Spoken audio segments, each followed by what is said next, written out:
Hey, what it do? STS here, Sam Slam here. You know what it is? It is simple review time. And I'm at my grandma's right now, and I'm still having problems with my abdomen. I don't know what it is. I don't know if it's my appendix. I don't know if it's just really bad gas from bloating too much. I don't know. But this time I was going to stay till tomorrow, but I want to be home and whatnot. And Christmas is coming up soon, so might as well have the whole Christmas Eve. Well, tomorrow's Christmas Eve, and next is Christmas, so I'm just going to have the whole day. I'm leaving here later, but I will get this review done. I was going to watch another video that failed, which I'll tell you about. I watched this movie, but 40 Days and Nights, which is basically a rip-off towards 2012 and The Day After Tomorrow, more of 2012 in a way. It's a silent movie, and I fell asleep through it. It's like, nope, I ain't reviewing it, so that didn't make it. But this movie did make it. I borrowed this before in the past, but I didn't get to watch it. It was on DVD, but in the library, Anderson once again has prevailed, and they got the Shout Factory or Scream Factory's Clutches edition. 3 discs on here. There's the first disc is the theatrical version. There's disc 2, the director's cut, and that's the one I watched. And disc 3 is the international cut / the TV cut. The movie is Army of Darkness. And right here, Army of Darkness is probably my favorite of all the Evil Dead movies, and including with the Army of Darkness. Army of Darkness all the way prevails. I mean, basically, but the thing is, though, when I first watched this movie the first time years ago, after I watched the Evil Dead 1 and 2, is that his woman Linda, there was a different actress each movie, you know, and I saw some parts of the and I saw, and what they have here in each disc, there's like some special features in here. Like they had the new Medieval Times, the making of Army of Darkness feature length. It's like an hour and 36 minutes. I didn't get to watch it all because I didn't have time because I'm about to leave. I did watch some of it, and Bridget Fonda plays his girlfriend. So basically that's how it starts out. It starts out with Ash telling the story. You know, he went with the cat, but this time it just makes it realize, you know, it was just him and her. Which that's what happened in the second movie. It was just they just had him and his girlfriend go there, and like the first one, had their friends and whatnot. And he worked at S-Mart, I think it was S-Mart or something like that. And he had Bridget Fonda, which Bridget Fonda was only there for a cup of coffee, but she was a fan, and that's how she got in, and she been his girlfriend London, and he tells the whole story, and then he goes into this world of AD or whatever the fuck it is. And he meets, back in the medieval times, let's see here. He goes back to medieval times, and he gets the wrong time. And he gets up to the King Arthur, it was. And he gets in there, and they think, oh, you know, one thinks he's one of Duke Henry's men or whatever. And like, get the wrong guy. What the fuck are you talking about? Bruce Campbell does a good job as Ash in this thing. But let's see here. I know it's he lives in AD 1300, and but they ended up taking him. Which is a spoiler. Sorry, but this is how I'm gonna review it because I like the movie.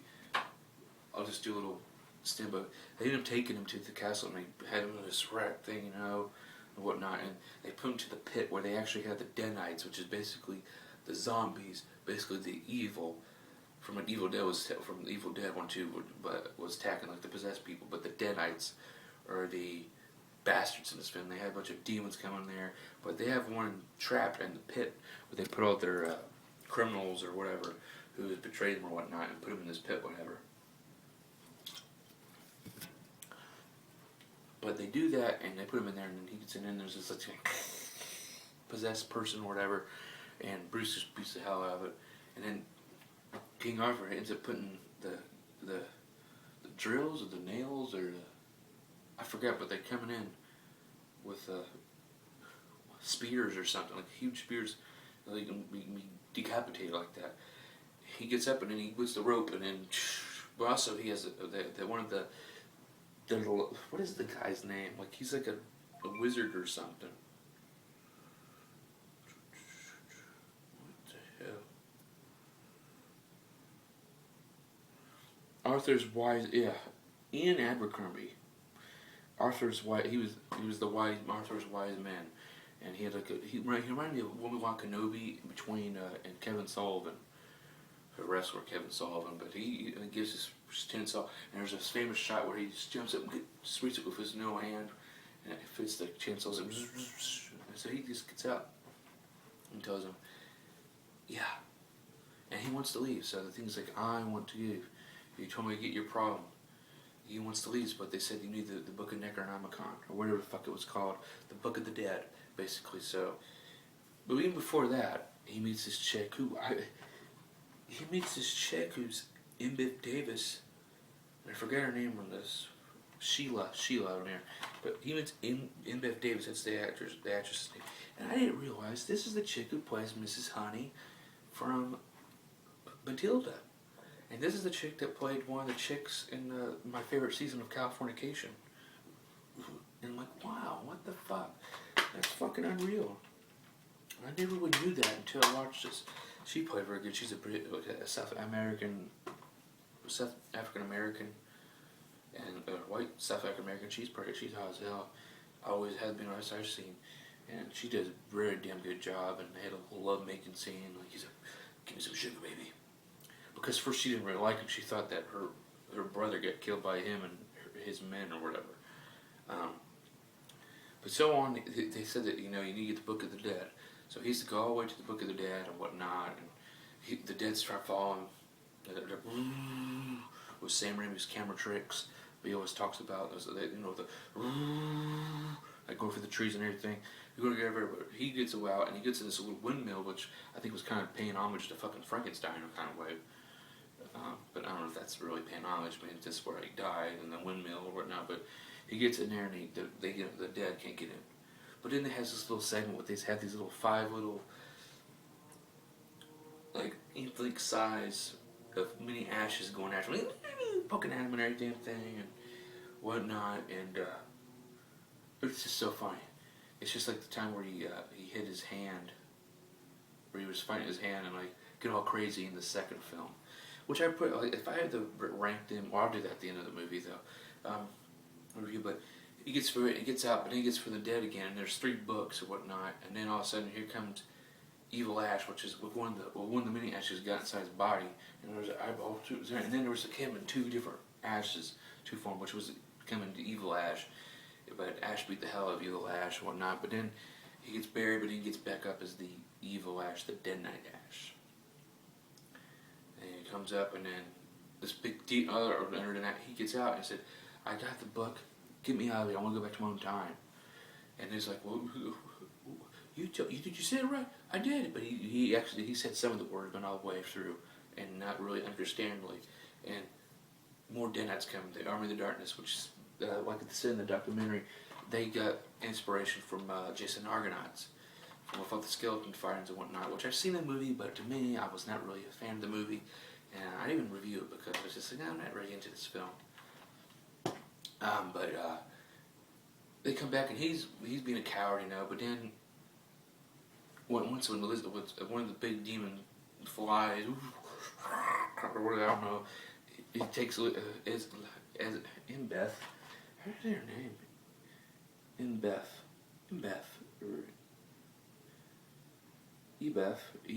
or I don't know her name's like that. Embeth. Well, takes Sheila away. He gets mad, and then he just goes after her and stuff like that. And they try up his car and make his car all, because they had the car that went for the warp with him, make it all fancy night and everything. They fought, and then here comes Evil Ash, and all the people. The battle scene was great. I love the battle scene. It's probably the most entertaining things about the whole film. Is the battle film? Is the battle? It's just great, But they get their ass kicked, more hand, and because Henry, because he let Duke Henry let go early in the film after the first part. He told him he's gonna get them, but then King Arthur said they're not gonna come. So they only come until the last 15 minutes, and I thought that was they came and helped out, but they have a fight between, and also the Evil Ash fucking at the scene of the graveyard, when Embeth was taken, ripped her clothes off and made out and possessed her to be evil Embeth, or evil Sheila. But It's like, hey, how much Brian Frankenstein away? Like that kind of face. I don't know how I can make her face. But, you know, finally she tries to get off him. I looked at the line. Get off me, you crazy bitch. But I enjoyed it at the very end, and then Duke Henry comes up. You know, they go up and beat the hell out of everybody and whatnot, which I enjoyed.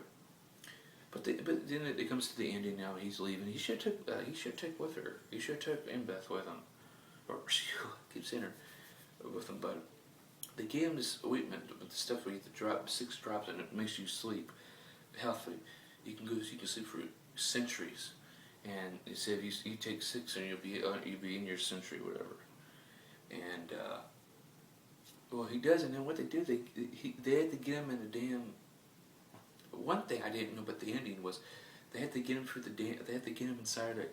What they did, they put him in a car and they put him like in a cave, and then he just blows it up. So he's stuck in this cave with the car caved in, and then he just sleeps. And takes his drop, and I think he took 7 accident, because I think he got 1, 2, 3, 4, 5, 6. So he took 2 extra more shots, and he wakes up and he says him sleeping in that little cutscene and everything. He goes up here, he's a kid, man. I'm home, and he gets out the rocks, and then manufacturing goods, you know. And he looks, and then he's in a different time century. I slept for too long, and that was it. That was the movie. But one thing I like about the features here, to get the new Medieval Times, the making of the Army Darkness feature-length documentary with over 20 interviews, including stars and producer Bruce Campbell, actors Ted Rami, Bill Moseley, Patricia Talisman, and many more. The original ending, I saw in the features, but what was the original ending? It looked like it was the same damn thing. Maybe because maybe there was different dialogue, maybe, but I just fast forward to see if it was some different scene, but no, it's the same shit. The original opening though was pretty alright. I checked that out, and now looking back at the original opening of that, because the original opening it wasn't like HD or anything. It was just some old edit clip. Actually, I liked the original opening. But then again, I like how but then again now, for the HD format, I mean the same opening ever. It was good, but the original was pretty good too. Then they have deleted scenes, which I didn't really care about, you know. And then the disc 2 has more audio commentary, which is the director's cut. And there's just a bunch of shit on here, but out of all the Army of Darkness, I recommend this all the way. It's rewatchable, yeah. Out of all of them, this is the one that's most rewatchable. And I put Army of Darkness 1. I put Army of Darkness first. I put Evil Dead 2, and I put Evil Dead third.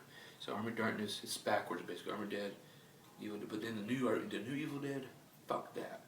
But also, about talking about Evil Dead, the Ash vs. Evil Dead series on Stars, I fucking love the show. It's only 30 minutes long. I wish it was an hour. I think we're on episode 5 because we don't really watch. We don't have TV. We have internet. We have stream sites. That's how we get on there. And I've been liking it, been enjoying it. But then again, some of these movies, I mean, each of these Evil Dead movies don't really cross between. So it's basically just everybody's also different reality, but they started up. But like I said once again, Army of Darkness, check it out. Buy it. Buy the Scream Factory's special edition. You get 3 discs. 3 of the movies. You get the international cut on the disc 3 / the TV television cut, which gives about that. You got the disc 2, which is director's cut, a bunch of behind the scenes and vintage making the Deadites, and disc 1 to get the regular feature cut with documentaries and all that original shit. But I absolutely agree. Getting this film, it's a fun horror comedy. The back there is one of the Deadites, whatever. But it's one of the best horror comedies in the world. And once again, Anderson Library has lifted it up to spirits, and they're just killing everything. But if you guys like these videos, I know I put the Ellensburg, I should do this from now on, but if you like these videos, I do simple reviews all the time, whenever I can with the time. YouTube.com/mdreams. I would change it to Same as Slam, but I can't because of YouTube being so different now. I like to have 50,000 subscribers or whatever to change it, but youtube.com/mdreams, or go in this YouTube search bar and search Sam Slam. I'm the first channel up there. Okay, and the info should say STS. That's me. Like it, share it. I mean, I do a bunch of these reviews. Other than reviews, I do home videos. I do. I did a group thing with me.